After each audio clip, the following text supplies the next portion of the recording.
Aumento da inflação, perda do grau de investimento, o Brasil passou por tempos difíceis na economia em 2015.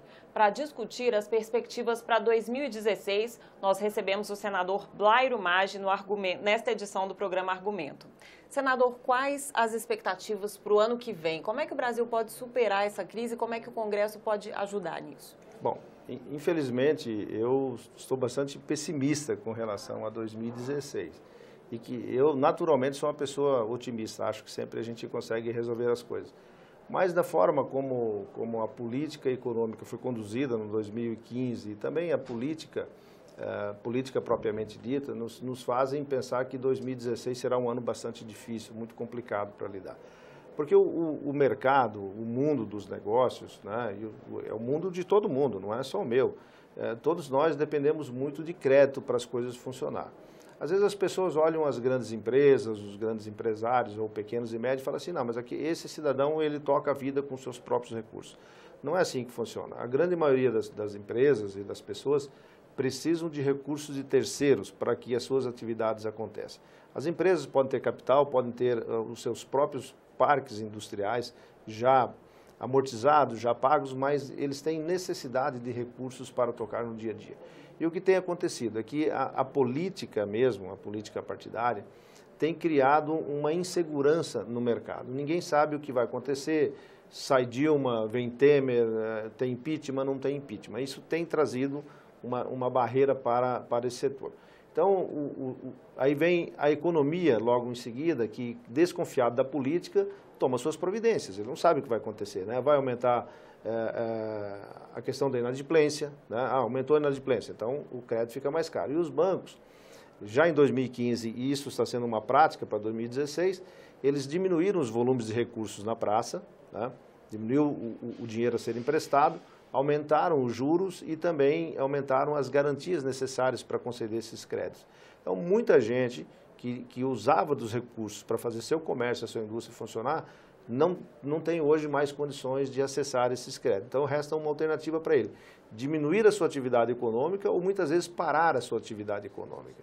Bem, e isso acontece com 1, com 2, com 3, com 1.000, 1 milhão, 2 milhões, 3 milhões de empresas no Brasil, e aí a atividade econômica desanda. A gente está vendo aqui menos 3, 3,5% do PIB. Provavelmente, o ano que vem também será algo parecido com 3, 3,5% de diminuição do PIB. Isso quer dizer que menos dinheiro vai ter na praça circulando, as despesas de governo continuam subindo, porque salário sobe, vem a inflação, etc. E a arrecadação do governo cai. Então, nós temos uma situação em que cai a receita e aumenta a despesa. Então, eu penso que o ano que vem, as empresas e os governos terão grandes dificuldades de fechar as suas contas, e principalmente o governo, né?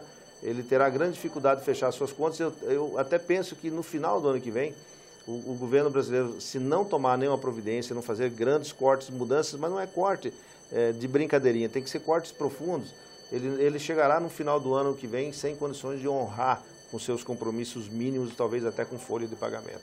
Eu sou bastante pessimista em relação a isso. A gente está perdendo no final de ano, já pela segunda agência, o grau de investimento. Isso é ruim, isso reflete. Não quer dizer que isso não haverá dinheiro para o Brasil mais, sempre haverá dinheiro para o Brasil, porém mais caro, né? O que você pagava um juro antes de 5%, 6% ao ano, vai pagar 10%, vai pagar 15% de juro ao ano. Isso é perda de competitividade, é dinheiro que vai embora e que você não consegue aumentar a sua produção. E essa relação entre política e economia é uma relação delicada, né? Um equilíbrio delicado. Cada votação que tem aqui, cada veto, a gente percebe variação no dólar, percebe variação no mercado financeiro. Sem dúvidas.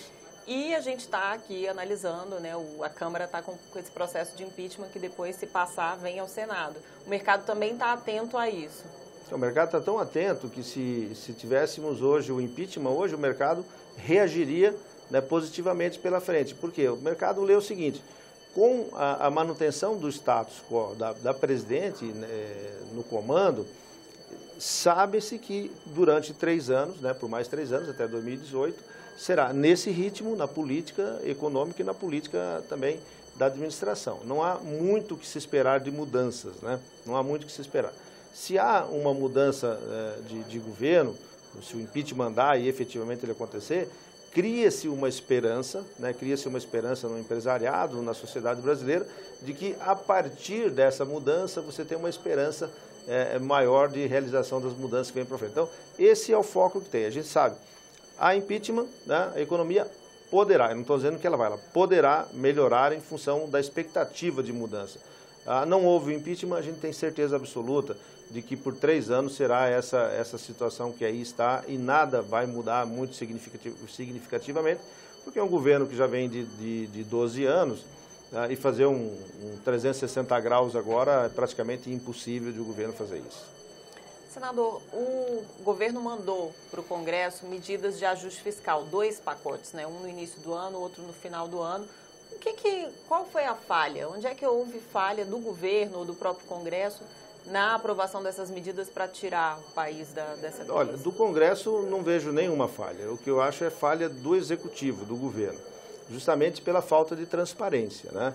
Eu sempre brinco assim, ó, em casa de apertado, de quebrado, as decisões têm que ser de gente que está apertada, né?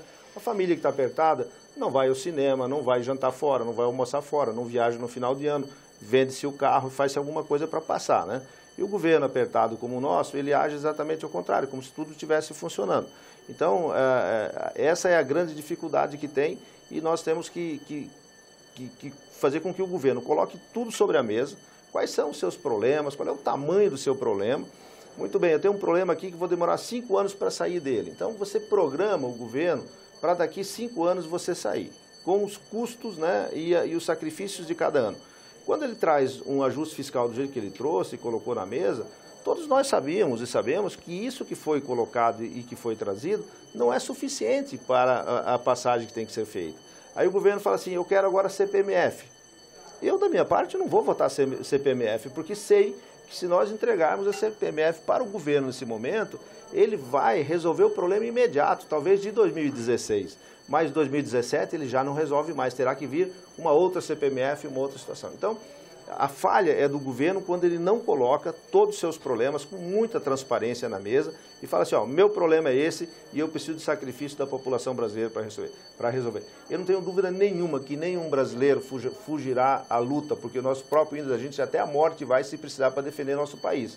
Mas nós queremos defender sabendo começo, meio e fim, e não da forma como está, uma enganação, uma mentira a cada dia e uma situação diferente. Isso que a população não aceita mais e eu também não aceito. Quer dizer, o Congresso manteve seu compromisso, né? Não aprovou pauta-bomba, aprovou a agenda do Executivo. Ficou muito tranquilo. Eu, por exemplo, voto todas as matérias que vierem daqui de interesse do governo, desde que seja de interesse da nação brasileira. Eu não posso votar matérias que sejam interesses do governo por questões ideológicas do partido que está no governo. Então, essa é a diferença e eu tenho certeza absoluta que aqui no Senado, principalmente no Senado, falo por aqui, que os meus colegas de oposição ou de situação, em momentos de crise, em momentos de dificuldade, todos estarão juntos, unidos para fazer com que o Brasil saia da crise. Agora, o governo tem que ser transparente. O governo não pode vir dizer uma história num dia, aí depois você entrega o que ele quer e no dia seguinte fala assim, não, agora eu preciso um pouco mais. Aí não dá. Como é que o senhor acha que dá para melhorar essa relação entre governo e Congresso no ano que vem? Transparência. Se o governo for transparente, se ele colocar os números na mesa, com todas as letras, ele terá o apoiamento do Congresso para resolver.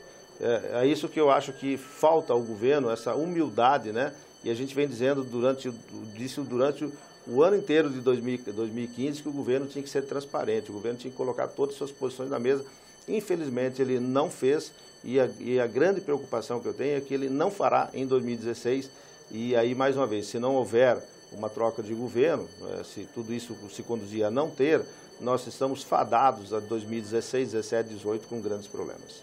Muito obrigada, senador. O senador Blairo Maggi fez uma análise da conjuntura econômica do país para 2016. Se você quer enviar sugestões a este programa, ligue para o 0800 61 2211 e a ligação é gratuita. Para rever esta edição e outras do programa Argumento, acesse o nosso site senado.leg.br/tv. Até o próximo Argumento.